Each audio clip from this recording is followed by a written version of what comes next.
qui vous a jeté un sort. Donc, ça se passe comme ça depuis le temps de l'apôtre Paul. L'église des Galates a été envoûtée. Et en ces temps de la fin, le mandat, voilà, le message que le Seigneur nous donne pour cette saison, c'est de travailler au désenvoûtement de l'église. Frère, l'église dans sa grande majorité est hautement envoûtée. Elle ne se rend même pas compte. Vous n'avez qu'à regarder toutes les pratiques qui se font dans les églises. C'est tout sauf le bon sens. C'est tout sauf la Bible. C'est l'envoûtement. Maintenant, si l'église des Galates que Paul, l'apôtre Paul a implanté lui-même, a été envoûtée, celle de notre temps est encore plus envoûtée. Elle est envoûtée par les faux docteurs, elle est envoûtée par les faux pasteurs. Je l'ai dit pendant le séminaire, l'envoûtement de l'église ne se fait pas par les charlatans, par les francs-maçons, les rosicruciens et les gens des ordres maçonniques, sataniques et diaboliques. Non, l'envoûtement est à l'intérieur. L'envoûtement se fait par, vous savez, peut-être que on ne va pas faire tout le sermon ici, mais quand vous lisez le livre de Galates, l'apôtre Paul commence au chapitre 1er à prononcer des malédictions sur des anges du ciel et sur les serviteurs de Dieu qui seraient venus dans l'église et prêcher un autre Jésus, un autre évangile et auraient apporté un autre esprit que celui auquel il les a fiancés. C'est exactement ce qui se passe aujourd'hui dans l'église. Et l'apôtre Paul nous fait savoir dans 2 Corinthiens chapitre 11 verset 4 que dans le corps de Christ à travers le monde, il y a beaucoup de Jésus, beaucoup d'évangiles et beaucoup d'esprits. Et il est important que l'église sache faire la différence entre le vrai Jésus et les autres Jésus. Vous savez, au dernier jour, plusieurs grands pasteurs du monde, comme on les appelle, les grands hommes de Dieu, plusieurs diront au Seigneur, nous avons chassé les démons en ton nom, nous avons prophétisé en ton nom, nous avons fait les miracles en ton nom. Et Jésus leur dirait, retirez-vous de moi, vous qui commettez l'iniquité, car je ne vous ai jamais connus. Si Jésus ne les a jamais connus, la question c'est donc de quel Jésus qu'il parlait et c'est au nom de quel Jésus qu'il faisait les miracles. Il est certain que ce n'est pas au nom de Jésus crucifié que la Bible, que les apôtres nous ont enseigné. Il s'agit bien d'un autre Jésus, d'un autre évangile et d'un autre esprit. Et vous pouvez regarder le corps de Christ, vous n'avez même pas besoin d'être prophète. J'ai toujours posé la question et je n'ai pas encore pu avoir une réponse. Qu'on me dise d'où viennent toutes ces pratiques mercantilistes qui sont installées dans l'église. On vend l'huile, on vend l'eau, on vend le sel, on vend les arachides, on vend les cailloux, on vend les mouchoirs, on vend les balais. Je demande, c'est laquelle Bible que les gens lisent? Bon, peut-être que Dieu a fait paraître un nouveau livre que je n'ai pas encore lu. Et je respecte ce que les autres font, sous réserve qu'on me montre où ça se trouve dans la Bible. Mais si d'aventure la Bible que nous lisons est la même, j'ai un problème.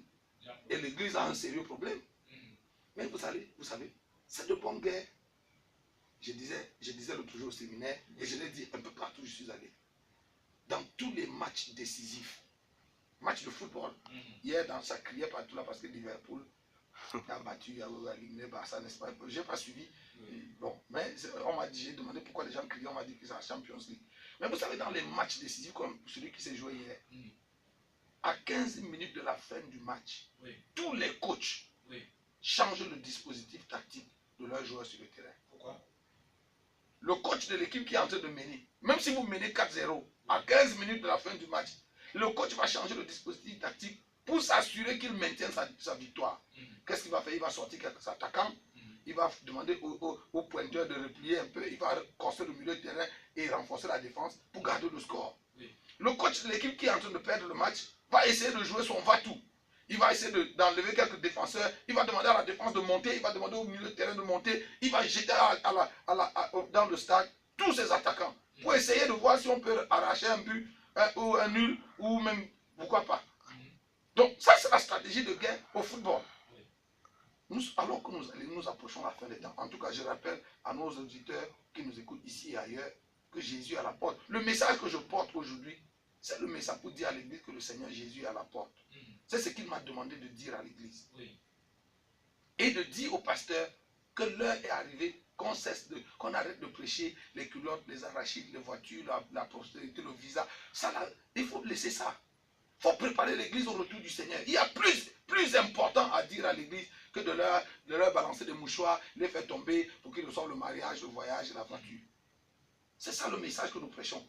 Mais écoutez, alors que nous approchons la fin des temps, le diable a revu son dispositif tactique sur le terrain.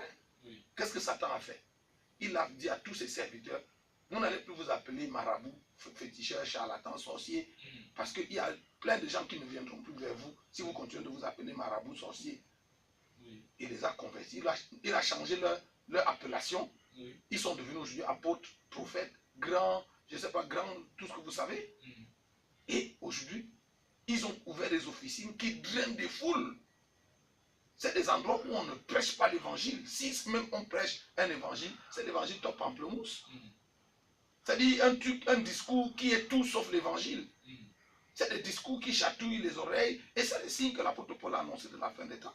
Les gens vont pour entendre ce qu'ils aiment, pour qu'on leur raconte de belles histoires, qu'on prie pour eux. Ils veulent tout. Ils viennent à l'église pour chercher tout sauf Dieu. Ils viennent à l'église pour chercher tout sauf la vie éternelle. C'est de ça que nous parlons. C'est ça que nous appelons l'envoûtement. Détourner les gens de l'essentiel pour les engager, les occuper aux choses futiles. La Bible dit que ce ne sont pas des choses périssables comme l'or et l'argent, que nous avons été sauvés de notre vaine manière de vivre. La Bible appelle l'or et l'argent des choses périssables. Alors, pendant que nous disons que c'est la prolongation, les choses vont à une vitesse croisière, nous voyons quand chacun se bat. Est-ce que l'église est vraiment envoûtée là? Est-ce que cette église, qu'est-ce qu'on fait pour délivrer? Est-ce que c'est possible même? Oui, c'est possible. Jude 20 dit, oui. Non, Jude, je ne sais pas le verset 20, mais je crois le verset 14, quelque part vers le 14 ou 16, il dit, reprenez quelques-uns, ceux qui contestent, et avertissez d'autres.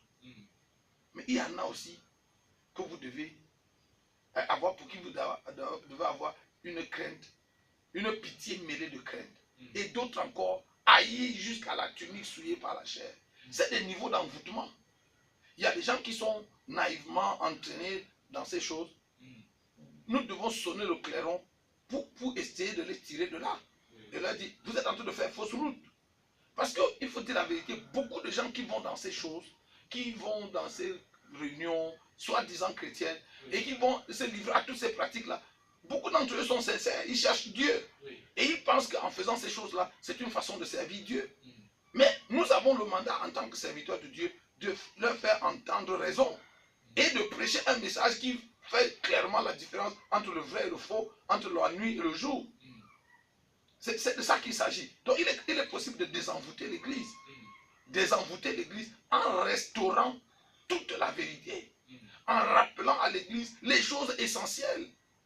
Et en disant à l'Église, sortez de la distraction. Parce que ça, c'est la distraction. Écoutez, la prospérité, c'est bien. Hein. Tout le monde veut avoir un peu plus d'argent que ce qu'il en a aujourd'hui. Tout le monde veut avoir une plus belle maison, une plus grosse voiture, un plus gros salaire. Qu'est-ce que sais-je encore? Tout le monde veut améliorer sa vie. Ok? Donc, si vous en faites un cheval de bataille à l'église, vous n'êtes pas en train de prêcher l'évangile. Vous êtes seulement en train d'aller dans le sens de ce que tout le monde veut. Donc, si vous ne parlez, on ne restaure pas la croix de Jésus et le message central du salut des âmes, de l'éternité, de la relation avec Dieu, du renoncement au péché et aux œuvres mortes. On n'est pas en train de prêcher l'évangile, on est en train de faire autre chose. C'est ce que j'appelle top pamplemousse. Vous savez, tous ces brassons gazeuses là qu'on vend, que ce soit entre tous les noms que vous pouvez savoir. Vous pouvez regarder, c'est écrit sur les bouteilles. Dans ces bouteilles-là, il y a tout, sauf le jus, sauf le pamplemousse, sauf l'orange, sauf l'ananas. Oui. C'est des produits chimiques.